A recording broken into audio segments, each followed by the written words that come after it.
Welcome to Modern Anarchy, the podcast exploring sex, relationships, and liberation.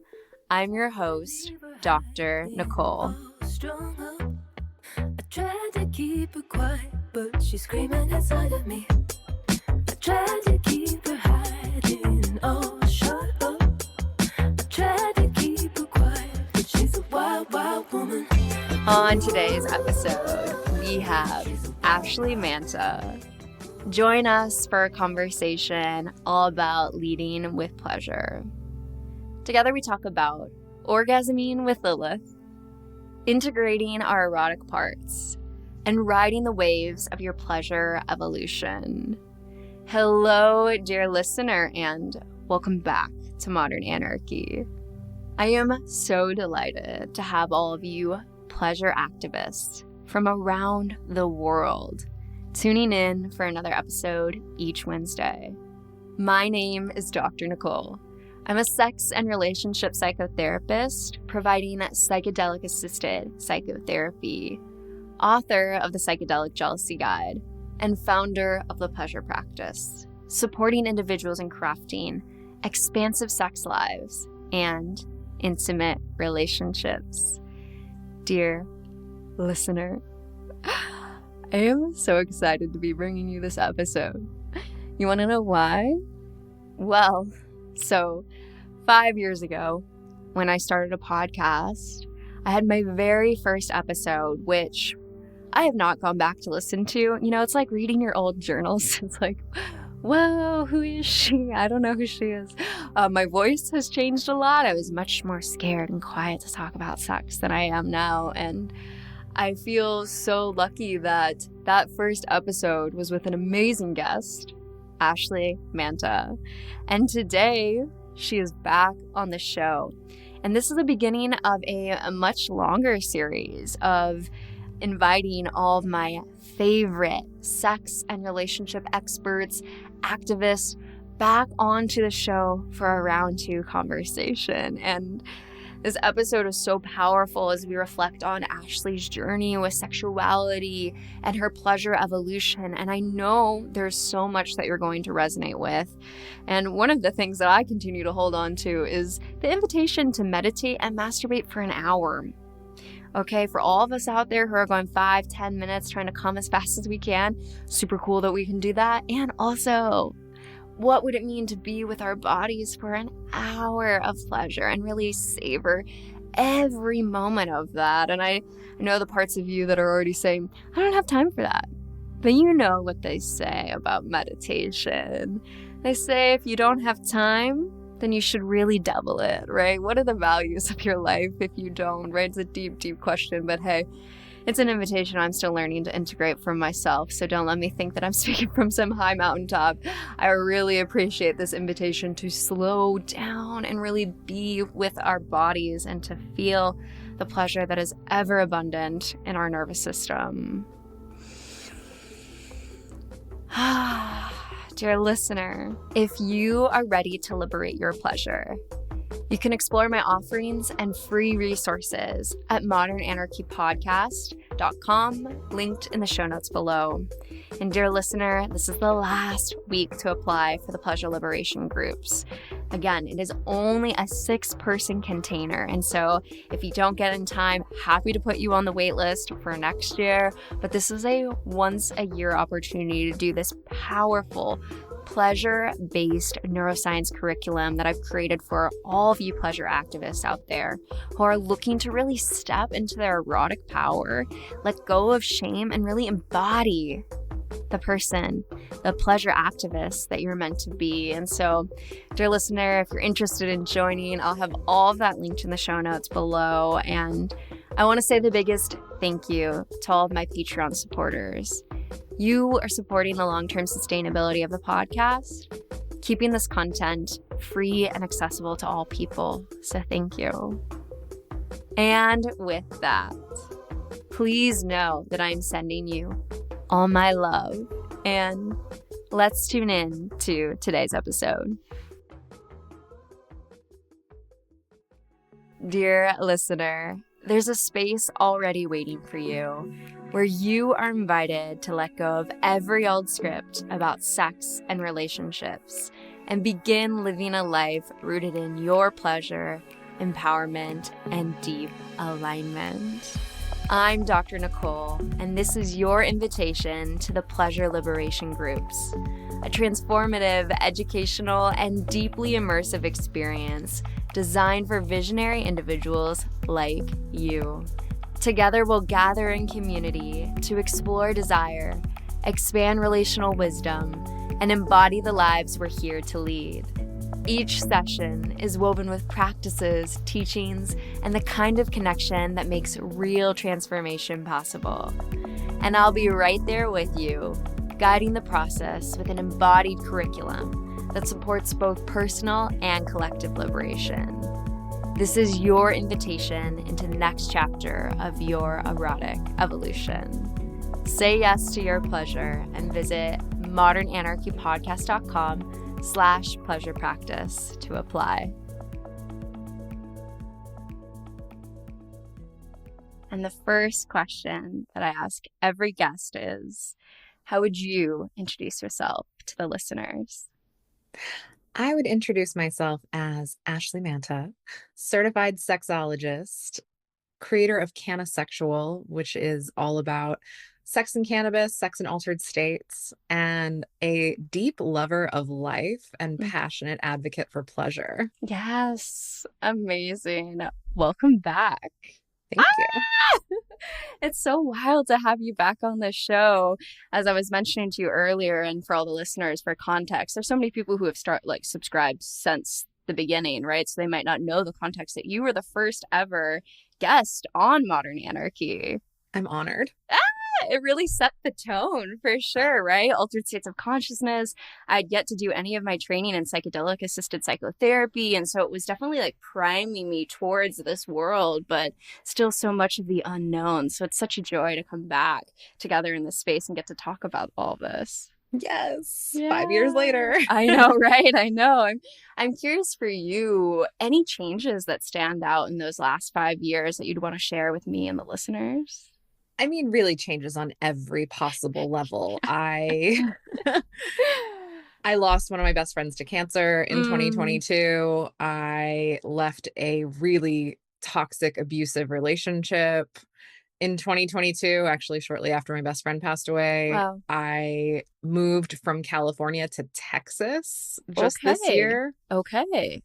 I am dating someone who lives in Canada and am planning to move out of the country next year. Wow. Very exciting. Very exciting. And how has your sex life changed through all of this? It has shifted quite a bit. First of all, just being in a long distance relationship. Although we are non-monogamous, I'm picky and I like what I like. And my partner, who's my primary partner, is definitely like one of the best lovers I've ever had. So he set a very high bar, and that makes it really tricky to find local playmates who are up to that level. Yes, which I love that for you, right? Like the bar is up here, and if you can't hit that, I'm okay, right? I've got a dildo, right? What do I need? I have dildos and toys. I use my hands a lot more now than I used to. But that has changed a lot. Like I was getting laid a few days a week 5 years ago, and now it's like every couple of months. And so I'm curious for you in that transition, what are some of the things you look for in terms of that standard that you have with a playmate or someone that you're connecting with? The first and most important is consent. Someone who really aggressively respects my boundaries. And celebrates them rather than pushing against them. Someone who has the savvy to ask. What I see a lot in the wild, especially with like dates off of dating apps, is guys who think it is completely appropriate to slap, choke, and pull hair on the first date with no prior conversations. That is deeply distressing to me as a sexuality professional and as a like sexual human. Absolutely. I've had that too. Someone's like, I go on nonverbals. What? You're choking? Maybe don't do that, right? Yeah. Yeah. Jarring. So how are you gauging that in a first encounter? I'm so curious. Like, do you ask questions? What is your process? I ask questions. I will sometimes, in a like non-shamey way, like I'll sort of share horror stories. I'll be like, yeah, I've run into this a lot and it really turns me off. Like, I'm trying to drop breadcrumbs for these guys. And then also like just being very clear that I really like sensuality. I don't like rough. I don't like pain. Those things are not interesting or erotic for me. And even with all of those caveats, I have still run into mostly cis hetero men who just like blow past all of it. Either they weren't listening or didn't care and will push on every single one of those stated boundaries. And I'm just like, okay, I got to get the fuck out of here. Yeah, absolutely. So much work to do under these systems. So much more liberation work to do.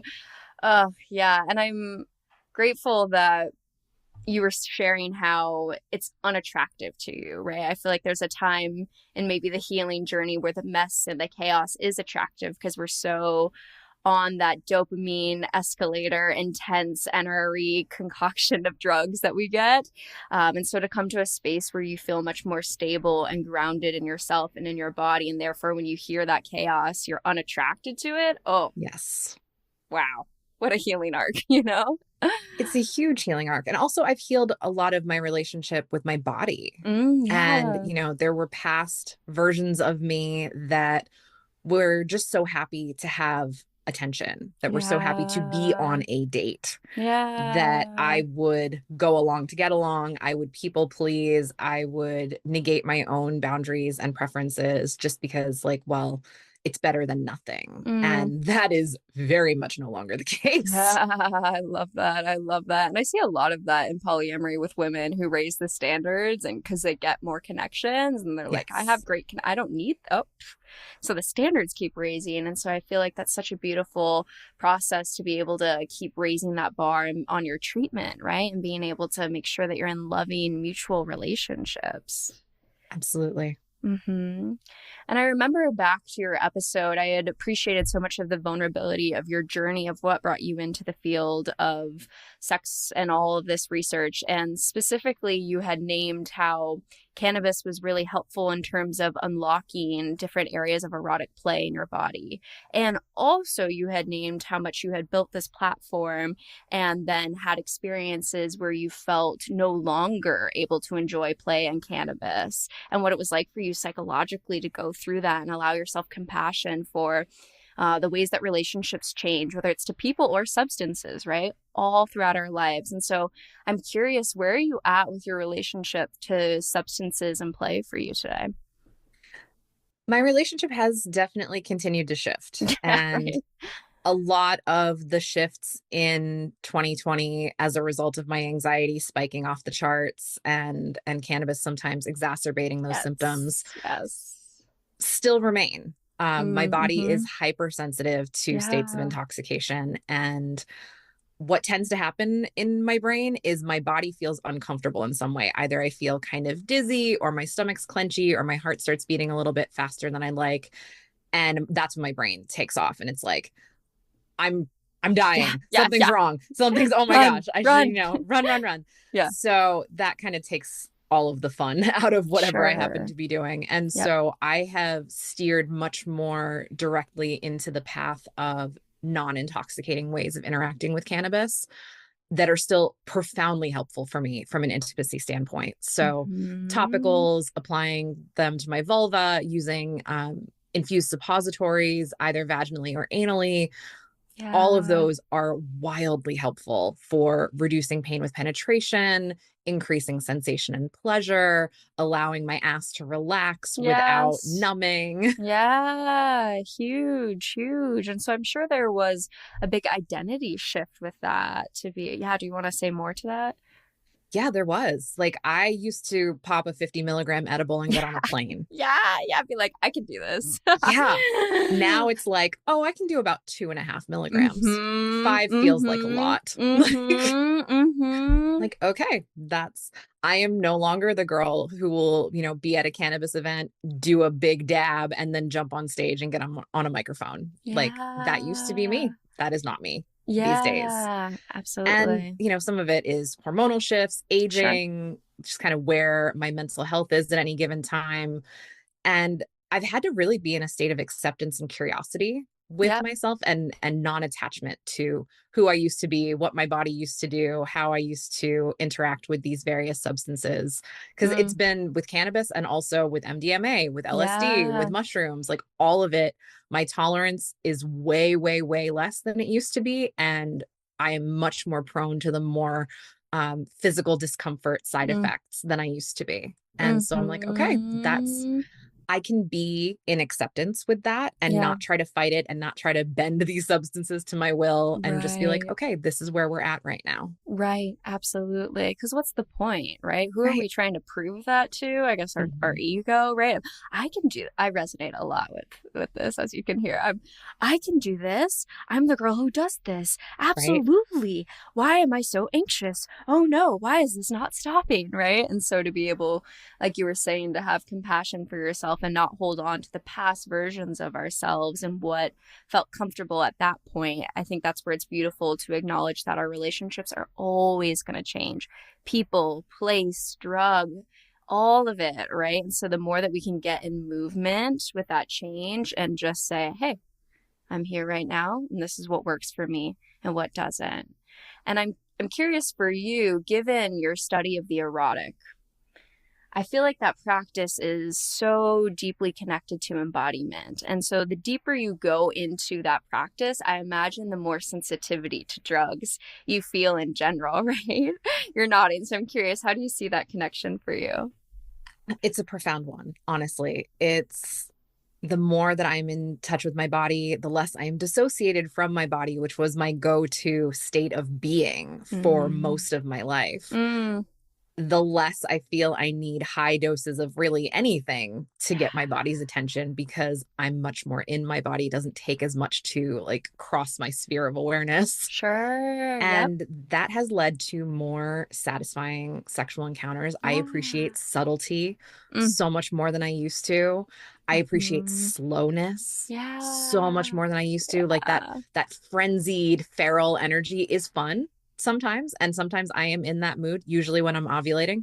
But outside of that, I really want it to be slow and deliberate with a lot of attunement and a lot of energetic play and exploration. And that feels infinitely more satisfying to me today. Yeah, absolutely. And that sensitivity, I think about the neuronal pathways, right? And so if you're in a very high stimulus state, you lose sensation to some of those more gentle stimulus, right? Because those are neuronal pathways. And so I hear you building more connection to your body and therefore more sensitivity, where if we are constantly over flooding it, you kind of lose a bit of that sensitivity. And so finding that balance, there are days where the intensity can be nice and days where the softness, it's not like this stark contrast where one is bad or wrong. It's just being able to find that balance so that you stay in flow rather than hitting that tolerance, which we talk about with drugs, right? So it's tolerance of stimulus. So I feel like finding that balance between both is so important. Absolutely. And to bring in another example, vibrators. Yes. I used to be the one with my We Vibe Tango right next to my bed. That was what I reached for every single time. Yeah. I masturbated. Like, and it's still a wonderful toy. I have 2 large, like, under bed storage containers full of toys. Yes. But these days, for the last like pretty much 2 years, I almost exclusively use my hands. I do really nice finger circles with 2 fingers, and this is it. This is where I live. Wow. And I find that I edge for longer. I'll be like reading an erotic story or sexting with my boyfriend. And that allows me to really kind of follow the journey of my arousal rather than just kind of jumping straight to the finish line. Because with a vibrator, I can get myself off in less than 2 minutes. Like, it's just bam. And I love that. But after that, my clit's kind of done. She's like, okay, that was fun. On to the next activity. Whereas when I use my fingers, I can get really close. I can come back. I can have an orgasm or a peak pleasure experience, wait for a few minutes, and then go again. Yeah, which is so beautiful. So I'm hearing the slowness. I imagine that when you first started making that transition, your brain was like, it's been 2 minutes. Yeah. Do you want to speak to that? Yeah. Now I cannot imagine masturbating for less than at least 30 minutes, preferably an hour. Wow. Whereas in the past, it was like, all right, I'm just going to rub one out before I go to sleep. And I was lucky enough to be mentored by Dr. Betty Dodson before she passed away. And one of her things in her body sex workshops is that she does an hour of erotic recess. And I remember even my first erotic recess in 2017, I was like, what the fuck am I going to do for an hour? Right. Cool. What do I do for the other 47 minutes? Yeah, exactly. And now I get it. I really appreciate taking the time, giving that time to myself where I'm not distracted by other things, where I'm just focused on my body and my pleasure and what is bringing me the most satisfaction in the moment. And it becomes sort of a meditation. And I love it. Yes. And they always say that you should meditate for an hour. And for the person who says that they don't have an hour, well, you should meditate for 2, right? To really push that if you can't make that time. But wow, there's a lot for me to expand into here for sure, because for me, my masturbation practice has been so deeply connected to my creativity and everything that I create. And so it's the beginning of my ritual before I get into my creative practice. And so what that means for me is like, cool, 5 minutes, let's go, let's get this out and then run. And so I'm inspired by you right now to think, how could I make an hour for this? My brain is already like, where am I going to fit that in? How, right? What is the point? I could get it in 5 minutes, but I know the point, like you're saying, is meditation, and it's deepening that embodiment practice to really be there. But my fast type A brain is already struggling with it. So I love this inspiration here. Thank you. You are so welcome. And so how long did it take for you to get into that practice of enjoying that? How, because that's a journey, as I'm pointing to. So how long did it take for you to feel the pleasure in that state? The pleasure came pretty quickly. Like once I gave my clit a couple days after, daily vibrator use to kind of reset. Sure. I was amazed at the sensitivity that emerged. And not to say that vibrators numb you out. They don't, but they just get you acclimated to a certain type of sensation. And so then you tend to need similar types of sensation to get a similar result. So after a little bit of a reset, a tolerance break, if you will. Exactly. Yes. I found that with my partner, he's like the Shakespeare of sexting. Like he and I will sext for hours at a time. Amazing. Like it's so much fun. And we'll sort of intermittently like be on FaceTime and seeing each other, and then we'll text for a while, and then we'll be doing other things but still sexting, and then send some pictures, and having someone who is like, let's keep going.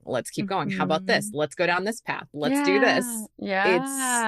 It really helped me to learn how to stretch out the pleasure and to not just like, I'm masturbating to orgasm, as opposed to I am touching my body for pleasure, and like pleasure is going to swell and pleasure is going to ebb, and that's okay. Absolutely. And so learning it's that cliche, right? It's not the destination, it's the journey. Yes. They're cliches for a reason, right? There's a lot of truth in them. And so I imagine that also translates to more pleasure outside of that moment, right? It's like the psychedelic. You have that experience and it becomes a template for your outside world. You have that expanded state of consciousness with pleasure and touching yourself and solo play. And that becomes a template for the level of sensation you can feel outside of the world as well. Absolutely. Yeah. And I'm curious for you, the spiritual pieces. I remember you talking about being a witch. I'm curious where that ties into sex for you. Intimately. Yeah, I'm curious about it. Pun intended. So I am a witch. More than anything, I identify as a sex witch because a lot of my magical practices, devotions, and rituals are intimacy linked, if not intimacy derived. Yep. And I do devotion to the dark goddess Lilith, who, for those who are unfamiliar, as the story goes, was Adam's first wife before Eve, and was cast out of the garden because she refused to submit herself to Adam. And she was like, no, fuck you, we're equals. And I kind of love that. And so she very much embodies like the sacred whore archetype and the woman who is completely comfortable with her sexual embodiment and empowered by her sexual power. And that works really great for me. So I will offer her my menstrual blood. I will dedicate my orgasms to her. I have a statue of her in the corner of my room. And like at the moment of my orgasm, I will sort of like reach my hand out and just like send that right to her. And I'm like, please continue blessing me in ways that are unexpected and delightful. Thank you so much. Yes. Oh, so good. I went to a play party for Halloween this last year and dressed up as Lilith in the full red. I even got some horns. I was like, yes, I'm embodying this. Yes.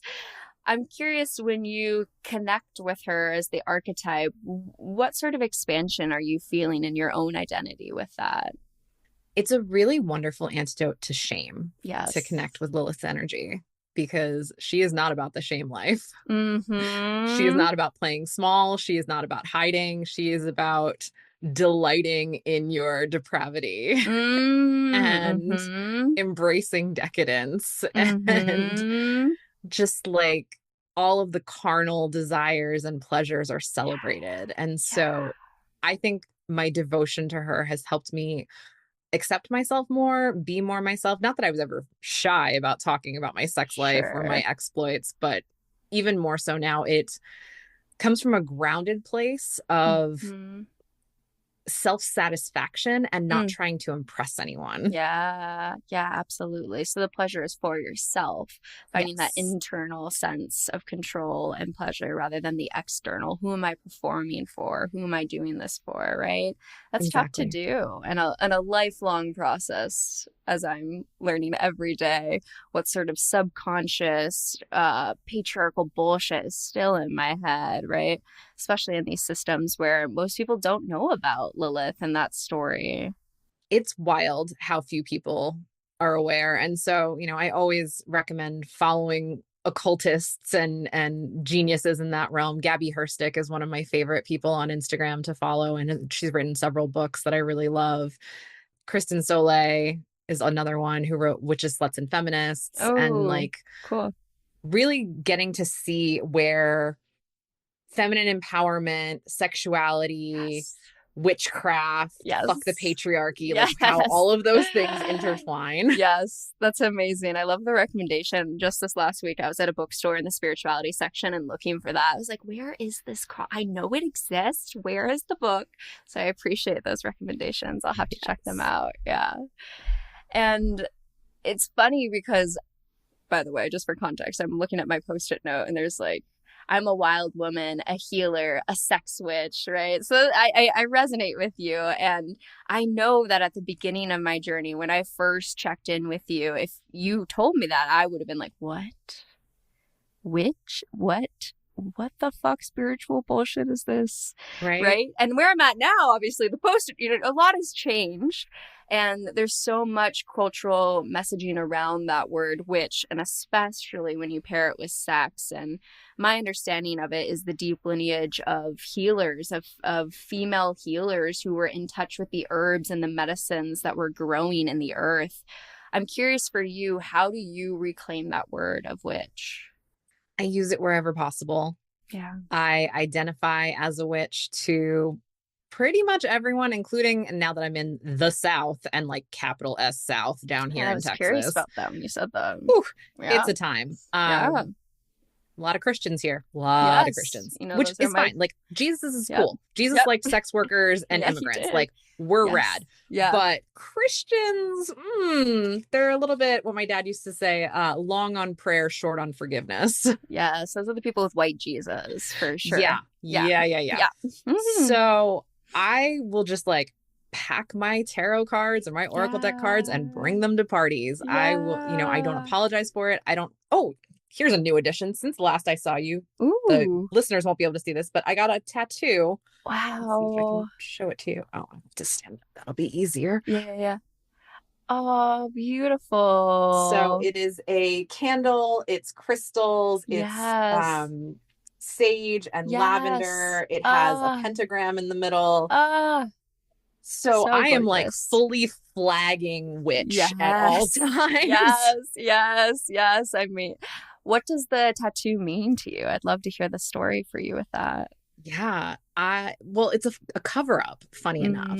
So what it's covering up is I had Survivor tattooed on my wrist.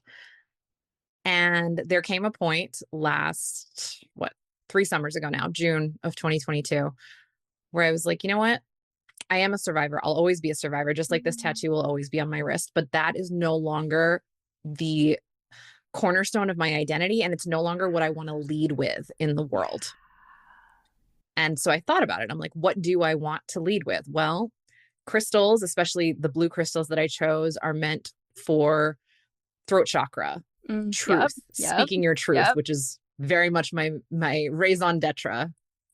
The red candle is root chakra, and it's also a lot around passion and sex and power and security and safety and all of those things being brought together. There's some orange in the flame. So there's my sacral chakra and yellow for the solar plexus and like all of those kind of chakras aligned. And then the green in the plants. Sage to clear out what no longer serves, and lavender to chill my ass out because I need that sometimes. And it's on my left hand because left is the feminine, it's the receiving, and it's also like the left-handed path is like the witchy path. And the pentagram was drawn with the energy of fire. And because I want to bring that kind of fiery, transformative, transmuting energy into my life, my work, my sex, everything I'm doing in the world. And so this really felt like kind of a monument to me and to my spirit. Yes. I'm so glad I asked. I was like, wow, what a story there. So much empowerment with that. Quite literally the cover up, the transformation there with that. I resonate with that journey of using that as the most forward identifier. And like you said, it's not ignoring that reality at all. It is a part of your story and your history, but it's not the thing that you want to lead with. And I think that is a profound distinction there. And how does it feel to share that in this moment with me and to really connect with that journey? That's a powerful transformation. It feels really, really powerful to own it publicly. Like I've talked about it with friends and people close to me, but I don't know if I've actually told that story on a podcast yet. So thank you for giving me the space, because it really does represent such a profound shift in how I move through the world. Because when I got the Survivor tattoo in 2013, like it was such a key part of my identity. I talked about it all the time. I was deeply immersed in like trauma healing work, both personally and professionally. It was my life on every possible level. And now my life is much more about pleasure and embodiment and witchiness and sensuality and decadence and travel. And so I was like, okay, I need something that's going to update that to reflect who and what I am now. Absolutely. The whole healing arc, right? Getting to play and pleasure. I feel like that is the full healing arc.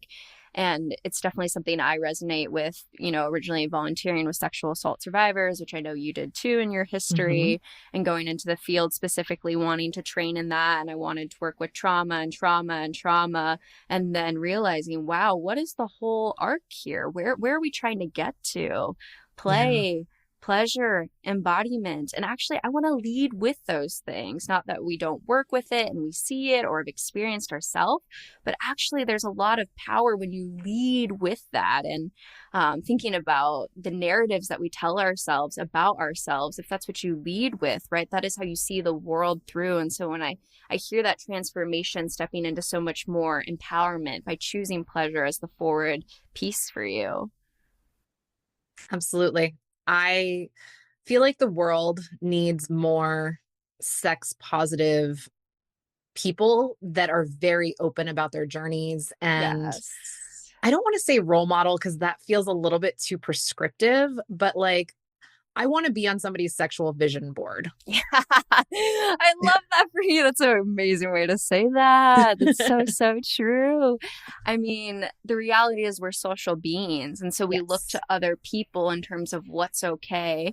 And if I'm going to do this wild thing, it's going to cast me out of the herd, which is scary in terms of our evolutionary brain that says I must be normal, quote unquote, and in the circle. And so if I don't see anyone demonstrating another circle where all these people get together for a sex ritual to masturbate and solo pleasure together in a circle, and if you can't see that world, then the idea of doing anything like that feels like it could quite literally cost me my life. I think we don't unconsciously, that's what's going on, right? Is that idea of being cast out and then alone and all of that fear. And so we need people like you, right? People like me who speak to like that. You, yes. Yeah, absolutely. And who speak to it and say, yeah, I come hard, and because that's important, and to say it with your full body and your voice, it's such a necessary thing. Yes. I think saying the thing out loud, especially things that challenge the dominant narratives. So one of the reasons I got really good at teaching hand jobs is because I don't like giving blowjobs because I don't like cum in my mouth. Mm-hmm. And, the dominant narrative is spit or swallow. And I'm like, hard pass on both of those. Like, nope, I'm good. I don't love receiving oral. I have had so many people of all genders be like, oh, I could just eat pussy for hours. I'm like, you know what? I love that for you, but like, just be very clear that that's for you, not for me. Right. Absolutely. And that's the important piece, right? Is how do we dismantle these expectations, the intimacy escalator, all these sorts of scripts of what sex is supposed to look like? That's not how we play. Right? That's not how we play. What feels good for you and your body? And as we've already spoken to, there's so much transformation over that journey, right? Of what resonates with you. And the things that resonate today might not be the things that resonate tomorrow. And that's okay, because we're here for that process of constantly being with ourselves and the inevitable flow that is with these pieces.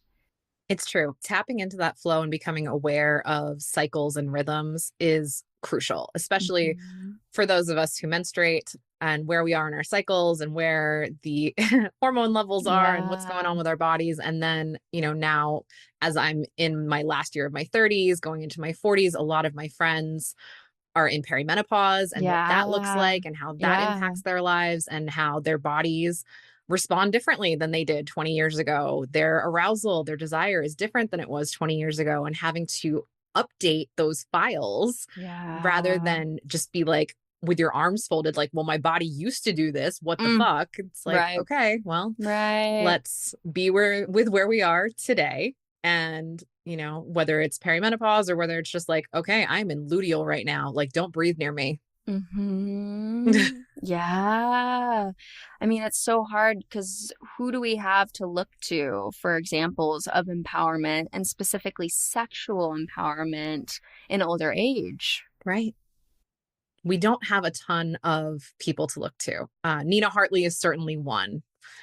Joan Price, who's a wonderful senior sexuality educator. But, and thankfully, as the crop of educators that I came up with who are, a little bit older than I am, a lot of them are in perimenopause right now. And so they're starting to talk about it much more than was happening 20 years ago. Yeah, we need that platform to be able to hear that and know what is possible, what sort of things we can expect, because otherwise we're in isolation trying to figure this out by ourselves. And often that causes so much distress because we feel like no one else in the world understands. No one else in the world gets what I'm going through. And that's where so much of the suffering comes, when we open our voice to talk about these things, we find resonance and shared experience, and therefore we don't feel so alone.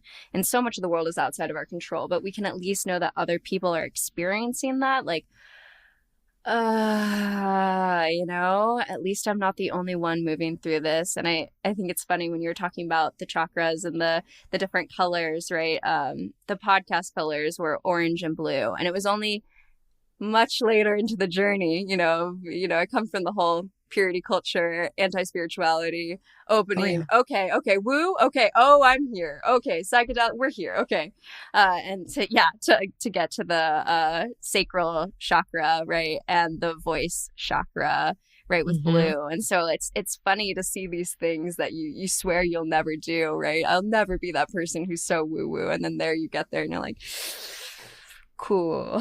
Okay. Humbled by the journey, right? You so often end up where you did not expect. Exactly.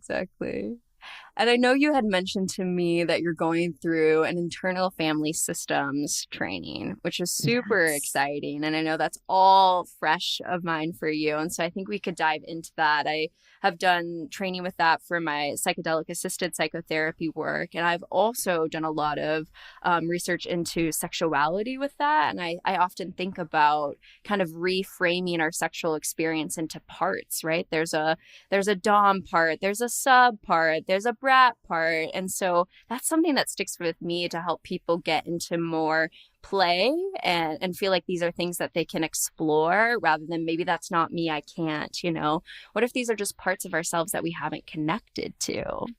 Absolutely. I love that. So taking the IFS training specifically for coaches has been super valuable for me. Yeah. Eventually, I've decided I'm going to become a therapist because that's just very much the natural evolution of my journey, but I'm not currently. And so as I'm still in the coaching realm and as IFS came up as a therapeutic modality, I really wanted to get a lot of clarity and guidance on how to appropriately apply it to the coaching realm. And so the reason I chose this particular training is because Dick Schwartz, who is the creator of internal family systems, was teaching the first 3 classes. Yeah. And I was like, well, no one knows better than the guy who made it up. Right. How to do this for coaches. And so it's been really, really useful to get that scaffolding and language and understand the process of parts work and how to interact with the parts, how to create space for them, how to kind of distill down what's getting in the way of whatever it is. You know, this class particularly focuses a lot on like corporate leadership and how you want to show up in the world as your capital S self. Sure. And it's very easy to see how you can parlay this into relationships. And in fact, Dick Schwartz wrote the book, You Are the One You've Been Waiting For. And that's all about IFS for intimacy and relationships. And this idea that when we have these parts that have been exiled our whole lives and these protector parts that have been, you know, holding the shields and spears, trying to keep, you know, pain away, those little parts are seeking the validation, the love, the acceptance, the connection that they didn't have when they were created, mostly in childhood, typically by families of origin and things like that. So we will try to make our partner into the caregivers that we never had. And that is just such a shortcut for conflict and struggle in relationship, as opposed to becoming ourselves the caregivers we never had and giving those little parts the things that they needed so that we don't expect our partners to do that for us and thus don't become codependent on them, and also can be in dialogue with our parts when they do have needs and to speak for them rather than speaking from them. You know, my little part is angry and it just takes over my mouth. And all of a sudden I'm yelling at you because you didn't know that I wanted flowers for our anniversary, as opposed to me being like, ooh, I'm noticing that there's a little part of me that badly wants flowers for our anniversary. So I would like to let you know that to set you up for success. And so that I can get my needs met by asking for them to be met, or I can buy the fucking flowers myself. Hell yeah. Hell yeah. Absolutely. Absolutely. I remember my friend who was dating someone, and I guess he would often say things and then say, oh, sorry, that's my part. I can't control that part. That's just my part that did that. So it's fascinating to see the people who then take that to avoid accountability. But I appreciate what you're saying of holding accountability. We can't just off push it onto a part and be like, sorry, it was my part. But rather, how do we listen to the different parts of ourselves and then speak from that self, right? That more grounded, loving, kind, highest self. And I appreciate the IFS framework for providing more duplicity, right? You can have a part who's saying, I'm so excited to go into this sexual scene, and the part who said, I am so terrified, I want to run away and not do this, right? And so what happens when we put those in dialogue with each other and we meet with those different parts? I think that's an important thing that often our brains are like, it's only one or the other. I feel one or the other way. And it holds so much more duplicity of contrasting emotions or even conflicting emotions at the same time. Absolutely. And it's been so interesting as I started doing this work with clients that, you know, it's turtles all the way down. Like you find a part and then you find another part and then you find another part and then another part and then another part. And it's like, oh my God, like they just keep popping up like mushrooms. Like, yeah, absolutely. And they all want attention, and they've all largely been ignored or dismissed or numbed out for a lot of our lives. And so they have some pretty strong opinions about how things should be, and being in conversation with them really is so enlightening. And a lot of them just simply need to be acknowledged and shown some gratitude for what they were trying to do. Because, you know, Dick Schwartz's whole thing is there's no bad parts. Like even the parts of you that maybe have maladaptive coping mechanisms or toxic tendencies, like those are still parts that are trying to keep you safe. They're not doing a good job. They're hurting people in the process, but often that's because they've been ignored and sublimated for so long that the only way that they can get your attention is by screaming. Because that was one of my first pushbacks on that field of thought, where I was thinking to myself, who wants to claim their internalized racism part? And I remember processing that on the podcast with folks of, we got to claim that. And like you were saying, the frame being that part is trying to keep yourself safe. And it comes from these messed up systems that have taught you narratives about people and ways of life, right? And so I think that's such an important understanding of it all, is that these parts are trying to keep ourselves safe. And also we have to hold accountability for those pieces and do that growth and that change work. And I'm going to speak to myself, which was about 3 years ago when I started psychedelic work, and my training site had told me about internal family systems. I pushed back like a wild woman. I was saying, why do we have to break the psyche in parts? I am cohesive. I am one person. I have never done this parts thing. Do not cut me into smaller parts. And I pushed back for about 1.5 years. And then relaxed a little. And it's like, why was that so strong? I don't know. I don't know what framework I was coming from. It just felt like, we can't turn into the mind into these boxes, and how many could I have? And it's funny, I'm relaxed more now, you know, whether it's a metaphor, reality, who cares? It helps me to be able to understand that I have all these different pieces, and I sit at the center, and I'm able to hear all these different perspectives, voices, thoughts, desires, and then make that informed choice from the center. But I know my younger self 3 years ago was fighting this. And so I say that for the listener who's also tuning in, maybe just hearing this for the first time, going, you know, like it's a real journey to kind of relax some of these paradigms of how we think about ourselves and the ego there. It is so funny when we like find something that challenges our dominant worldview and how we push back, and it feels very confronting and very scary, and I don't like this, and fuck it all. And I get it. Like my bachelor's and master's degrees were in philosophy. And so we did like a philosophy of mind. We did a lot of like early Greek philosophy when they were still trying to conceptualize things. And you know, one of the pieces, the nuggets of wisdom that I sort of squirreled away is like, who am I? There's always at least two parts. There's the part that thinks, and there's the part that's aware that you're thinking. And then it goes from there, right? Like there's even more splinters. And I think psychology came along and was like, oh, multiple personality disorder is a mental health illness.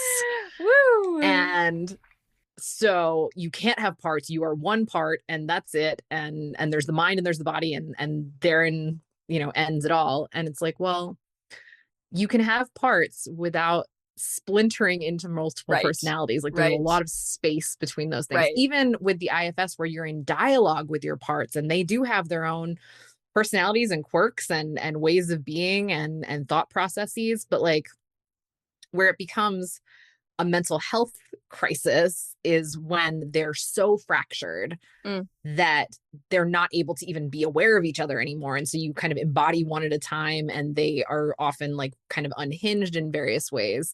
So it's because they've gotten so extreme and so radicalized that it becomes a problem. But in the setting of a therapeutic relationship or a coaching relationship, or even in your own, you know, time where you are grounded and you're aware and you're thoughtful and you're kind of considering all of these different pieces and being aware of them and respecting them, it's fine to have dialogues with yourself.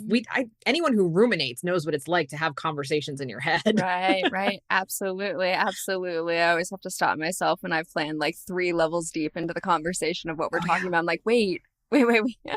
Oh no. And as much as you try to plan everything, you know that when you get to whatever that conversation you're prepping, it's never what you expected. No. Yep, a humbling journey for sure with that one, for sure. And I wish you the best in terms of entering the field of psychology, because it is a brutal one in terms of some of the expanders, especially around sex. I recently recorded with someone who was telling me that asect was still a very like pearl clutching experience. Okay, you're nodding your head. I've yet to go. I've yet to go. Can you speak to that? Because I'm curious. So no shade to asect. I love that they are, you know, the premier credentialing body for sexuality professionals, and they have for sure gotten better. Like I did a panel on sex and cannabis for asect years ago. So they're not entirely pearl clutchy, but they are still a little ivory tower. They're still a little bit more like academically focused than I think is strictly like feasible for a lot of people who have a lot to offer the sexuality realm, but who maybe don't have time to get a bachelor's degree or a master's degree in sex, or do all of these very expensive trainings and get all these hours of CEUs. Like I'm not even asect certified because I don't have the money to throw at all of these different, you know, training programs. I've gotten plenty of training in my career. I've done a lot of real world things, but like there's not enough real world translation. And also like the dues, the conference itself, they not only don't pay their speakers, they still require their speakers to pay the $500 to attend the conference. Yeah, that's wild. Like that's not accessible for most people, especially in this economy. And so that, you know, pragmatic piece, I think, is a place where asect could grow. And then also just like there's still a lot of controversy around like surrogate work, sexual surrogate work, and hands-on work, and I understand that they have to toe the line of, you know, the advocacy that they're doing with regards to the legal system and payment processing and banking, and also like not letting their members get arrested. But there's a lot of nuance, and it still feels like very rigid. And so, you know, I respect it. I think it's an amazing organization in a lot of ways. And it's not a thing that I feel like I need as a sexuality professional. Yeah, I don't either. I don't intend to go down that path. I've already got so much student loans. Right. So much. Wow. And so, yeah, that resonates definitely through a lot of these systems and brings up my views around anarchy and what does it mean to question these systems of power. Definitely the field of psychology for sure. The cost to get a degree in any of that. even the free labor I did for 4 years while in that. Oh yeah. So lots of questions. And I think this is where like I understand like the witchiness and coming into more self-study and learn through all these different communities that have handed this knowledge through other areas, right? Betty Dodson, these people, like just completely different paradigms of thought, and holding on to the power of that and not getting so locked into the credentialing and what that means, right? There's so much wisdom in these underground and more alternative ways of training and learning that aren't through such a like patriarchal form of knowledge. Definitely. Mm-hmm. And so I hear you combining a lot of that, right? When we're combining IFS and bringing this into the healing container. And so I'm curious for you, we've talked a lot about your journey, especially with the tattoo and the transformation. How do you combine IFS to understand your own erotic growth and transformation? It's been such a gift to be able to map out a lot of my parts and see how they interact with each other and sort of understand the ecosystem of my mind. And as it relates to sexuality, like I look at, okay, if I think about my sex and I think about anything that might be getting in the way, what do I notice? Where am I holding it in my body? Oh, it's in my shoulders. Okay, what's there? Dig that out. Oh, there's some in my, low belly. Let's excavate that a little bit. And these parts will emerge, my little girl that just wants to play, the, judgmental big sister that's like, we don't have time for this. There's the performer that's like, look over here. So you're not looking at these things that I'm ashamed of. And to be able to see when those parts come online and when they start getting in the way of me being in my authenticity as I'm connecting with other people. And if I happen to like kind of tap in and be like, ooh, I'm tasting flavor notes of that performer right now. I am in performer mode. I am completely disconnected from my body and I am focused entirely on your pleasure in a way that is not authentic. Like it is fine to be in giving space. That's so cool.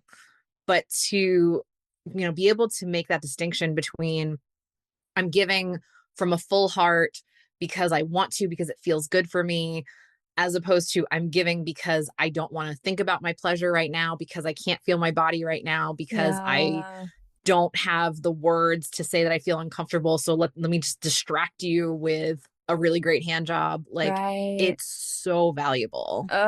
Yeah, so much to learn. I mean, so much of our society really lacks the insight, awareness, and language skills to describe any of their erotic experience. That's real.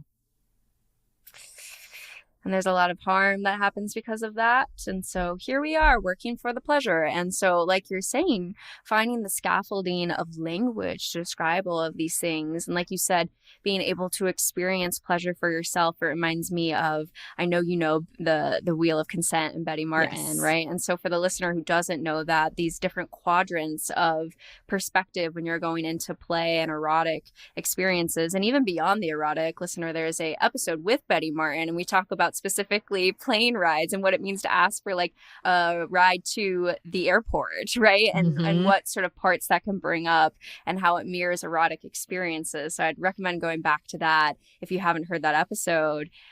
Even last night as I was sucking cock, I was thinking about, there's so much of that experience that is giving. Like, how do I give to my partner? How do I give? But as I was like brushing the cock in my mouth and around my face, I was like, this feels good on my lips. This feels good on my tongue. Like, how can I also tap into that, which I think is just often not part of the cognition for especially women and femmes, to be the whole giving. Let's go back to Lilith.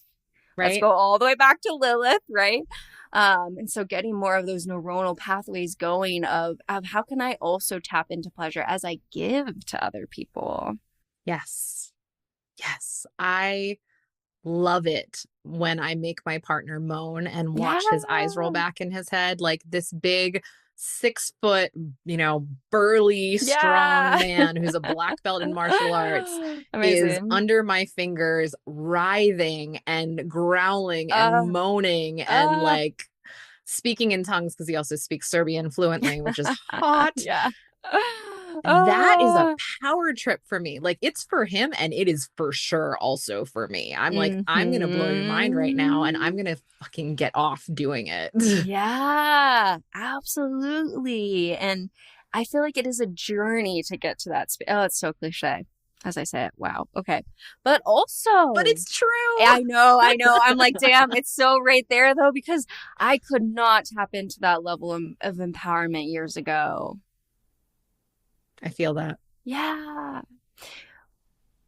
Tapping into the empowerment you do have now. And if we were to reach back to your younger version of self, this is something that I've developed over the years of the podcast, loving to ask this question.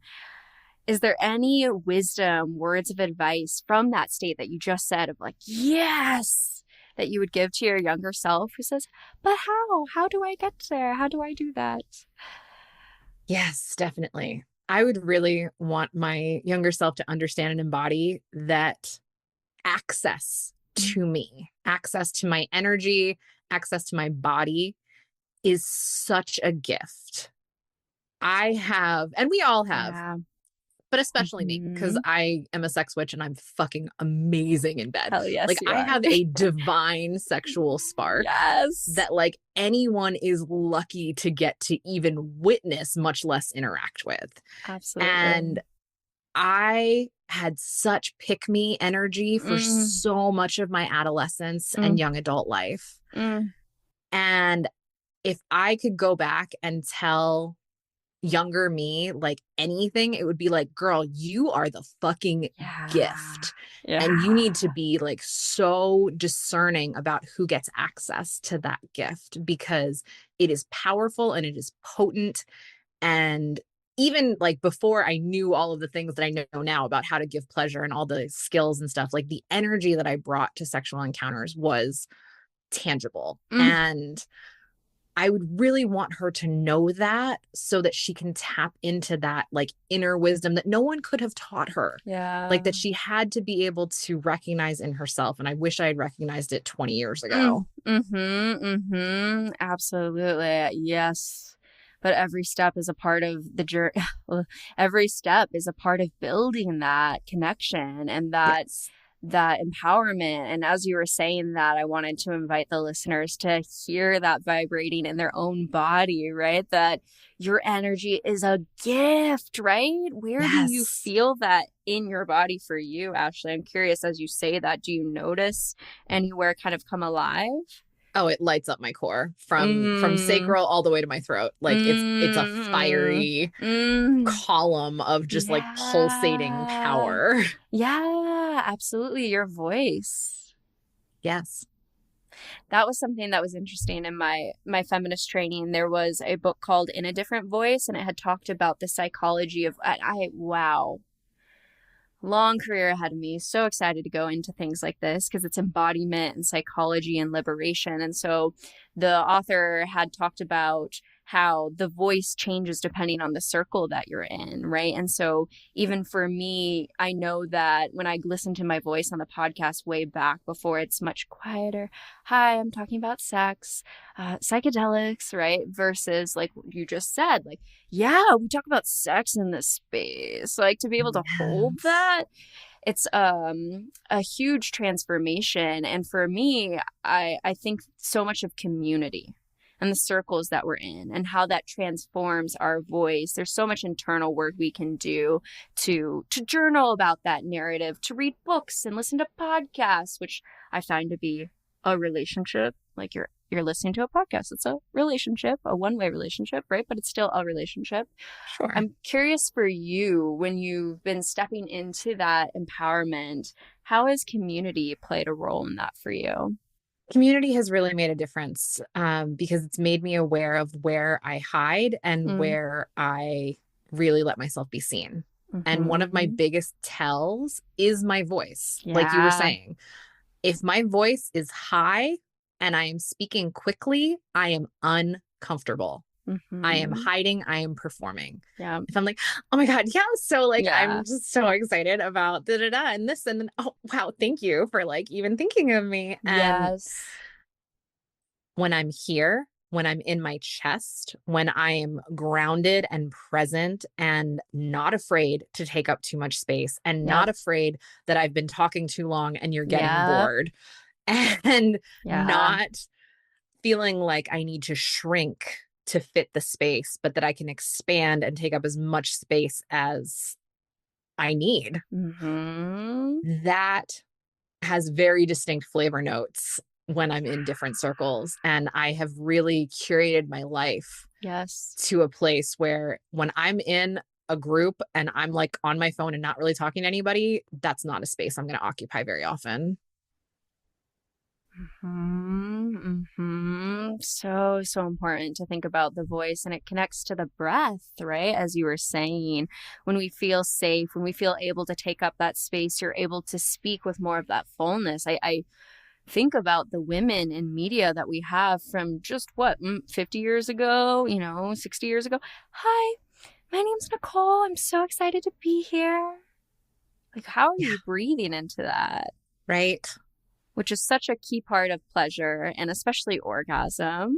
It is. It's such an important part. And I can feel it. Like my voice, it's like it gets choked. I'm like, yeah, I'm fine. I'm good. I am not good. If you hear my voice make that noise, I am not good.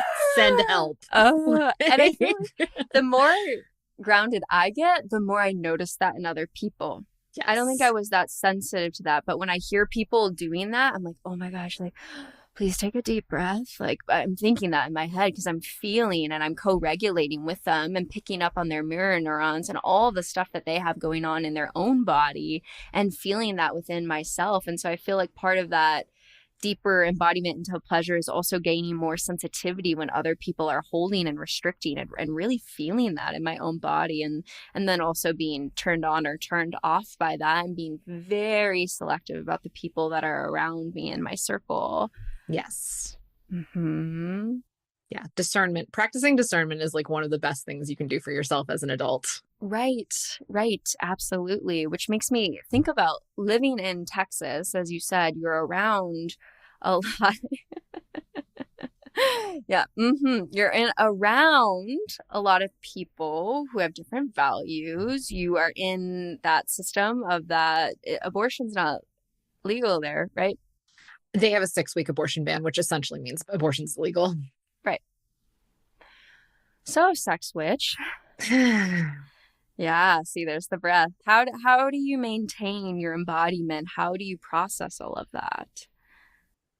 It's hard. Yeah. It's hard here. I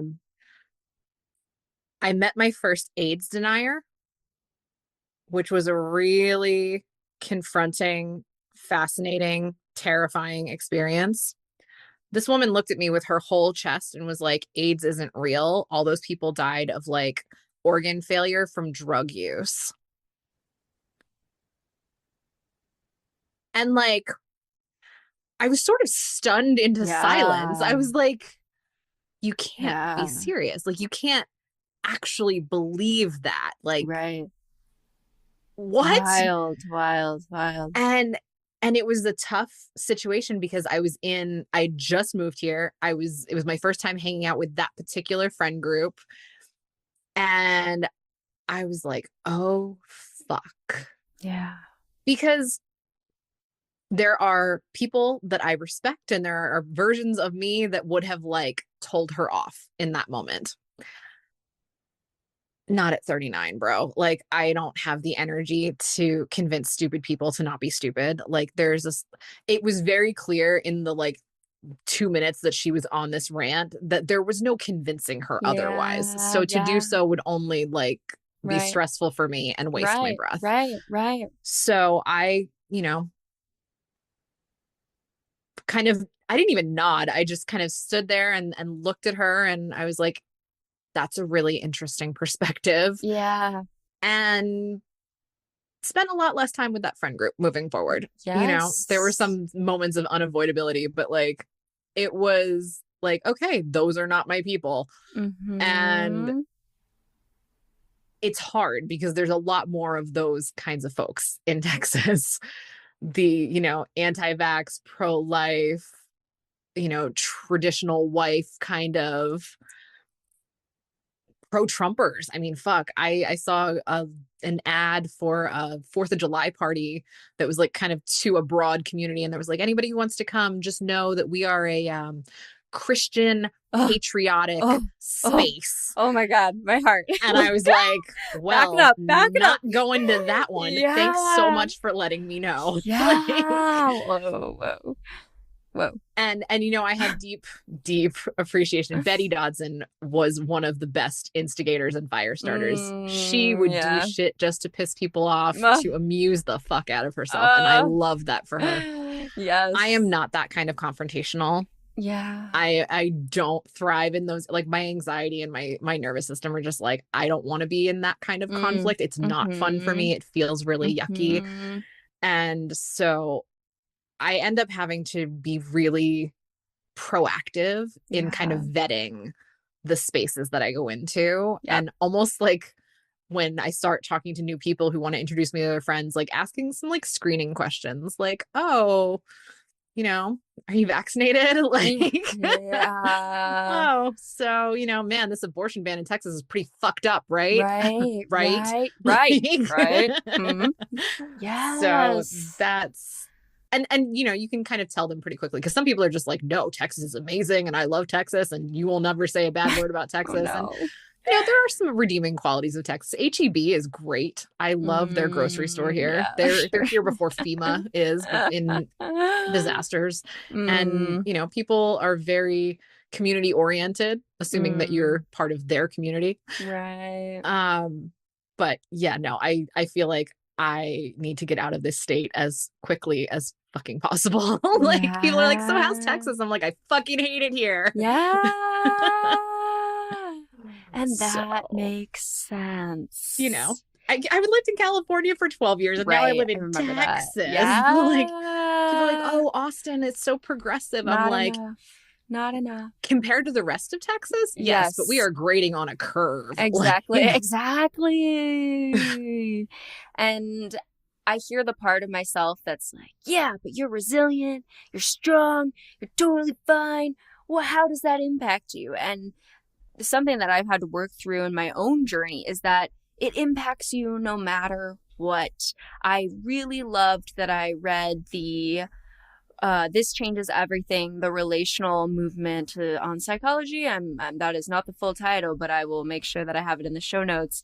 But one of the pieces that it talked about, for me, I was going through this change in one of my relationships, and it was someone who was, I would say, definitely not as sexually open in the ways that I am. And so when I would do things, they would have this cringe response, and I would care about a relationship, and it would make this sort of tension for me where I felt like parts of myself were too much. And I use that word in fucking quotes for them, which then impacted me. And I kept saying to myself, why? I have this whole other community of folks. I'm so deeply connected to myself. I'm so deep.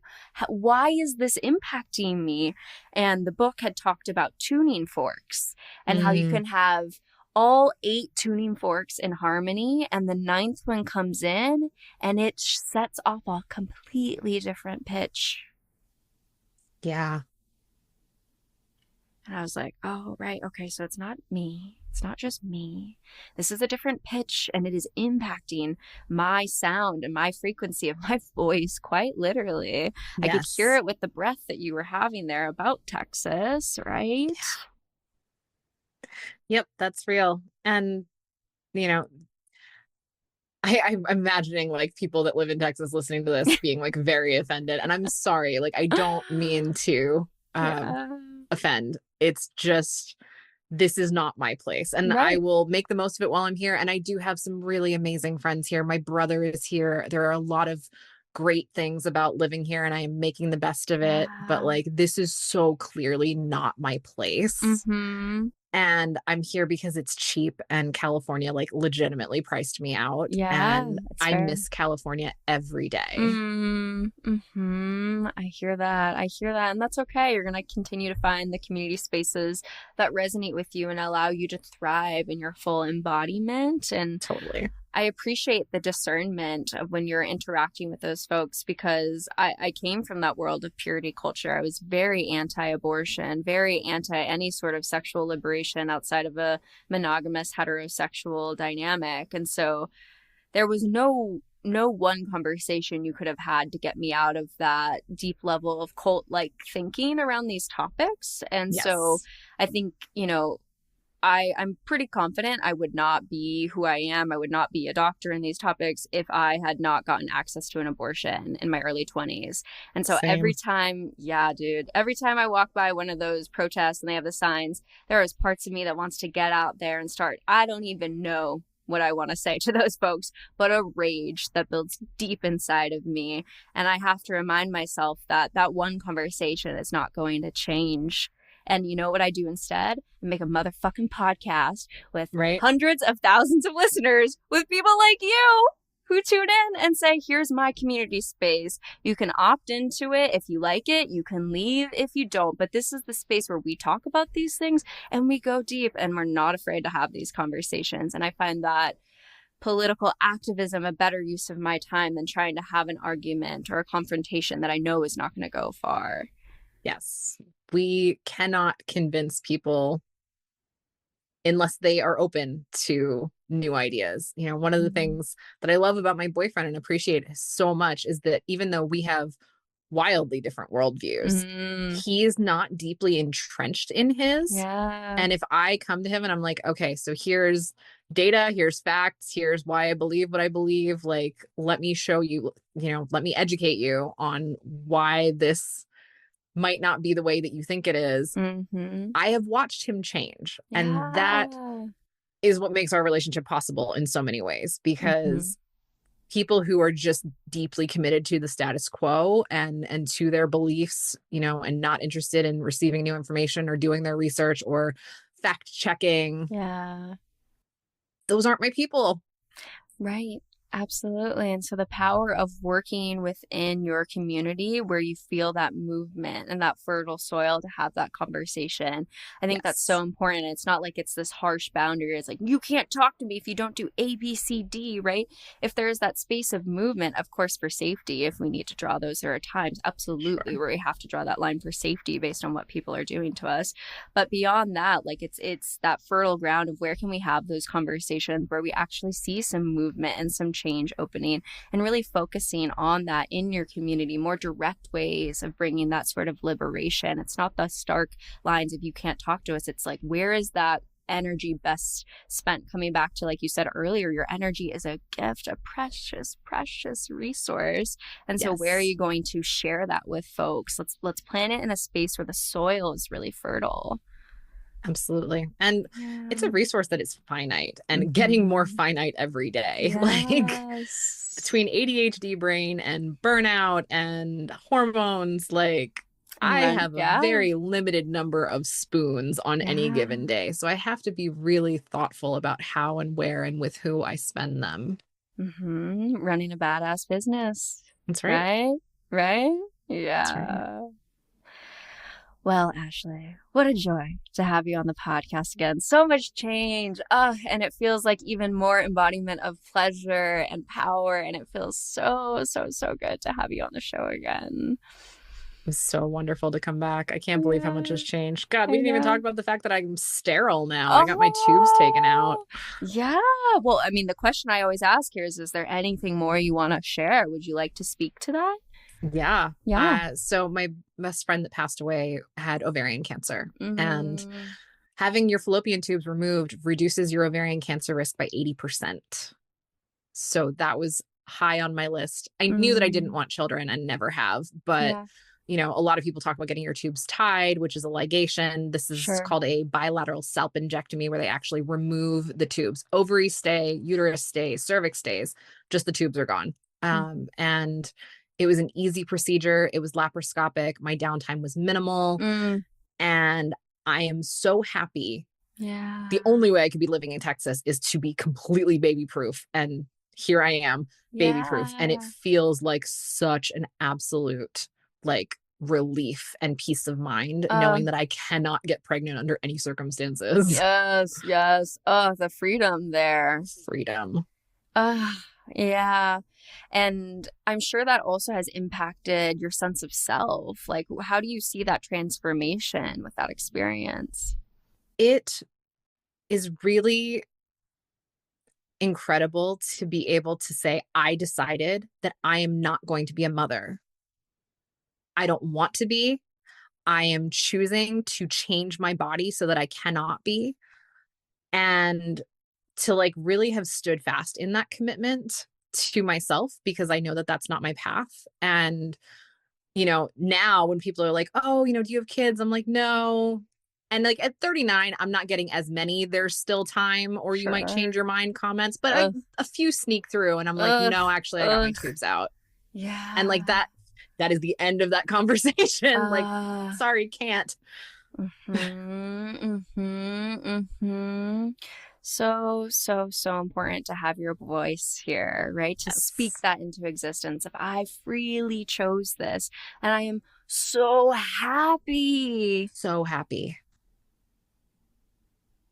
I know I've seen some of the research where it shows people who don't have kids, like women especially, have more happiness in life. I was like, ooh, yes. Whoa, I think happiness is abundant wherever you choose to see it in your position, of course. But I found that research very interesting. I was like, okay, just give them some research next time they say that. You're like, right? Read this article, come back. I love talking about getting my tubes out publicly because of the ovarian cancer risk reduction. Right. Like, it is one of the deadliest forms of cancer, certainly of genital cancers, and reproductive cancers. So I'm like, yo, if you have fallopian tubes and you are either done having kids or don't want kids, take them the fuck out. That is where the most dangerous forms of ovarian cancer start. Just get rid of them. You won't miss them, I promise. And people are like, oh, your period. I'm like, nope, ovaries stay. You're cool. Trust me, I just had it all weekend. I definitely still get my period. Perfect for the rituals, perfect for the roller coaster of all the experience that is. Right. But yeah, I just want to shout that from the rooftop so people know that that's an option. Absolutely. And like you said earlier in our conversation about role models and people who are speaking to these things, we need people who can speak to that pathway and say, hey, I'm over here. I'm having a great time. Right? Because so much of us are like, oh, what would my family say? What would they say? What would they say? What would they say? Right? Which the flip of that is like, what do you say, dear listener? Hold on. But we need people like you so that they can see that sort of model of what's possible and be inspired by that. So I really appreciate you sharing your voice and your embodiment and your empowerment around this specifically. Thank you. Yeah. Well, Ashley, as we're coming towards the end of our time for today, I'm going to take a deep breath with you. And I'll check in to see if there's anything else you would like to share. Otherwise, I have a closing question for us. Let's do it. Okay. So the closing question is, what is one thing that you wish other people knew was more normal? One thing that I wish people knew was more normal is using lube. Oh my God, Ash. Oh my God. Like, yes. And the spit is not lube. Yes. Oh my gosh. Preach, please give me more. So that, if you take nothing else from the last period of time that we've been talking, spit is not lube. Use actual lube. Please and thank you. Yeah. My previous consciousness is going, but Ashley, doesn't that mean I'm broken? I'm supposed to be so wet. I know. Speak to me, Ashley. Tell me. No. Yeah. Use lube. Great. Do you have for you any favorite types of lube? Not brands specifically, but are you more of a silicone, a water, a coconut? I'm a silicone girly. Okay. For sure. Okay. Me silicone too. is my go-to, especially for hand jobs and pussy massage, but for penetration as well. And I pretty much only use water-based if I'm using silicone toys. Right. Of course. Yep. And then even then I'd rather use coconut oil because I want something that's a little bit more slick and not going to dry out. And I love coconut oil, olive oil, almond oil, any plant-based oil is usually fine. unless it's not for you. So if you're like, no, but it gives me yeast infections, cool, don't use it. Right. Like, it doesn't bother my vaginal microbiome. So I'm cool. Absolutely. Yeah, I too really like silicone and the silkiness of that. There's something very magical about that. The amount of time and that I can go for pleasure with that is just, it's magical. And so I too wish I could give my younger self that invitation, and all of the painful dry sex that I was, oh my gosh, right? Just breathe into it and experience the pleasure that is possible when we let go of those narratives of what it means to add this in, whether it's a toy, lubricant, whatever it is. There's so much societal bullshit to sift through. But once you get to that other side, you're like, wow, I'm never going back to that. This is amazing. Absolutely. Ashley, it was such a joy to have you on the podcast today. Thank you. Thank you so much. Thank you for having me back. Yeah, of course. I'm sure all of the listeners are wondering, how can I stay connected to Ashley? How can I find more of their stuff? Where can they find your content? You can find me on my website, ashleymanta.com. That's very much the portal to all of the other things. I have an online course site, Elevated Intimacy, but you can get to it through my website. I'm on Instagram at Canasexual. And I'm going to be doing a lot of traveling in the next several months. I'm going to be speaking at the New England Conscious Arts Festival the 9th to the 14th of September. I'm going to be on the Athens-Rome Desire Cruise from September 27th to October 4th. And I'll be in Hedonism in Jamaica with Naughty Jim in January from the 3rd to the 10th. So come see me internationally. Yes, absolutely. Absolutely. I'll make sure to have all of those linked in the show notes below. And so thank you again for coming on to the show. My pleasure. Thank you. If you enjoyed today's episode, then leave us a 5-star review wherever you listen to your podcast. And head on over to modernanarchypodcast.com to get resources and learn more about all the things we talked about on today's episode. I want to thank you for tuning in, and I will see you all next week.